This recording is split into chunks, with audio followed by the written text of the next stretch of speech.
صباح الخير، شلونكم اخواني؟ ان شاء الله تكونون بخير. اخوان، هذا ورد الصباح هسه وبدا عندي يطلع جنابذ تزهير يعني، بس ما تلاحظوها لان بعد حيل صغيره، مثل هنا تكون واضحه بهذا الشكل واضح.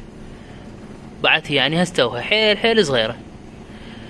طبعا ورد الصباح انا كان متعبني ما يزهر، يعني حاولت وياه ما يزهر، شمس سقي كل ما تنشف التربه، ف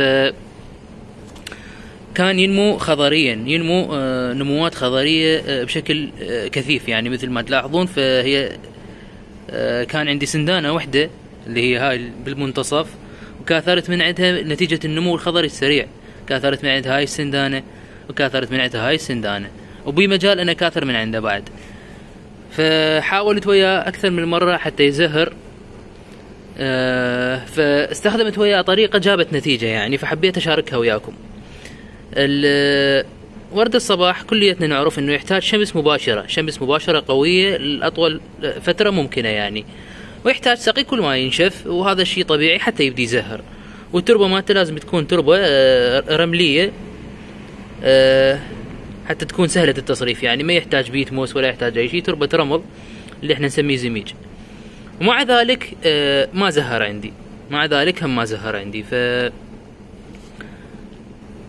حاولت اسمده، اعطيه شويه تسميد حتى يزهر، فاستخدمت وياه سماد الداب. اكثريه هواة الزراعه يعرفون سماد الداب، اللي هو سماد غني بعنصر الفسفور، احادي الفسفور، فيساعد على التزهير ويقوي الجذر. فكل اسبوع انطيهن شويه مقدار بسيط من سماد الداب. طبعا انا نسيت اجيب العلبه مال السماد حتى اراويكم اياها، لكن هو السماد يكون محبب بطيء الذوبان، تخلي من عنده كميه كلش بسيطه بهالمقدار يعني، بهالمقدار هيك يعني، كلش كميه كلش بسيطه لكل سندانه حتى ما يحترق وما يصير زياده عن اللزوم. فانت كل اسبوع بديت انطيهن شويه داب. والسقي مالتهن يعني بديت اعطشها نوعا ما، مو اموتها من العطش، وانما من يصير موعد السقايه مالتها، من تنشف التربه نهائيا، ما راسا انطيها مي، لا اخليها يوم كامل عطشانه، النوب انطيها مي وشمس مباشره. فلاحظت نتيجه بصراحه، نتيجه مبهره بهاي الطريقه. فاغلب الناس تقول ورد الصباح ما يحتاج تسميد ولا يحتاج هاي الامور، لكن انا من واقع تجربتي شفت انه يحتاج له تسميد، وهاي الجنبذه مالته شوفوها واضحه، هذه بدايه جنابذ ما تزهير، وكلهن يعني مو وحده واثنين، اغلبيتهن بيهن جنابذ ودا تزهر يعني، هاي بيها. بس بعدهن كلش صغار وما بتلاحظوهن يعني، بتلاحظوهن بالتصوير الا تتلمسها، هي تتلمسها يلا تحس بيها. فورد الصباح نبات سهل وسهل الاكثار، سهل العنايه، وحتى تسميد يعني ما يحتاج تسميد بديش الكثره. بس احنا شنو نتيجه تغير الجو حاليا، خرجنا من صيف قوي، الحاد خريف، تقريبا الاجواء بدات تعتدل، فيحتاج لوقت يرتاح او يكمل نمو حتى يزهر.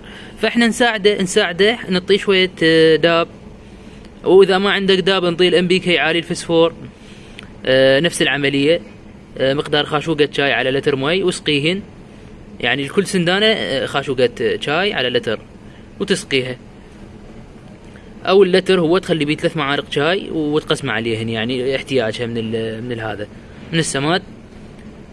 وتعطيش نوعا ما تعطيش يعني، مو تعطيش انه تخليها تموت من العطش راح تذبل عندك وتموت، لا، عطشها تعطيش بسيط يعني، من يحين موعد السقايه مالتها خليها يوم اخر تعطش حتى تزهر. شوف طبعا هذا ورد الصباح اللي عندي انا اغلبيته اللون البرتقالي والابيض، ما عندي الوان هواي، لان هي سندانه واحده انا جبتها وكاثرتها.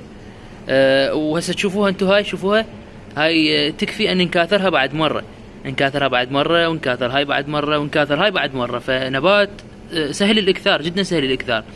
للي ما يعرف يعني، بس مجرد تقطع الغصن او وتنشخه بالتربه فقط هو راح يطلع يعني. هذا موضوعنا كان اليوم اصدقائي عن ورد الصباح. ما يحتاج انبهكم بالاخير والفت نظركم انه تشترك بالقناة إذا عجبك المحتوى يعني كدعم. واللايك جدا مهم اخواني، اكثر المتابعين يشوفون المقاطع وما يحطون زر الاعجاب اللي هو اللايك، لان هذا مهم حتى يرتفع المقطع بالمشاهدات ويصعد الاكبر عدد ممكن من المشاهدين والمشتركين. فاشتركوا بالقناة وفعلوا جرس الاشعارات، وحط لك لايك اذا عجبك المقطع، وحط ديسلايك هم اذا ما عجبك يعني. واذا عندك مثلا سؤال، استفسار، اي شيء خليه بالتعليقات وراح اجاوبك ان شاء الله. واذا عندك اقتراح للمحتوى القادم يعني اقترحه هم بالتعليقات، وان شاء الله ما راح اقصر وياكم. وتابعنا على كامل المنصات يعني. يلا شكرا، ونتمنى لكم يوم سعيد ان شاء الله، ونباتاتكم ان شاء الله تكون صحية ونشطة ومزهرة. مع السلامة.